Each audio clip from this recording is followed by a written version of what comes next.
அதே போல நாராயண பட்டத்திரி ஒருத்தர் குருவாயூர்ல, அந்த நாராயண பட்டத்திரி குருவாயூரப்பன் பேசுவார். இந்த கலியுகத்துல நேரடியாக குருவாயூரப்பன் கிட்ட பேசுறவர் நாராயண பட்டத்திரி.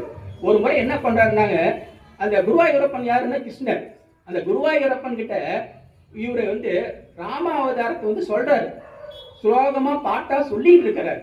அப்படி பாட்டா சொல்லிட்டு இருக்கும் பொழுது இவர் என்ன சொல்றாருன்னா, அந்த ஸ்லோகத்துல ஆஞ்சநேயன் வந்தான், சீதாதேவி கிட்ட இருந்து அந்த சூடாமணியை பெற்றான், பெற்ற சூடாமணியை உன்னிடம் கொடுத்தான் அப்படின்னு சொல்லணும்.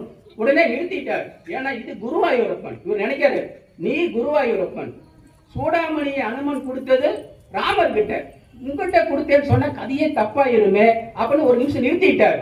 உடனே குருவாயூரப்பன் பேசுற, அந்த சூடாமணி இதோ என்னிடம் இருக்கிறதுன்னு காட்டினார். அந்த சூடாமணி என்னிடம் இருக்கிறது அப்படின்னாராம். அப்ப என்ன அர்த்தம்னா, ராமர் வேற கிடையாது, கிருஷ்ணர் நான் வேற இல்லை.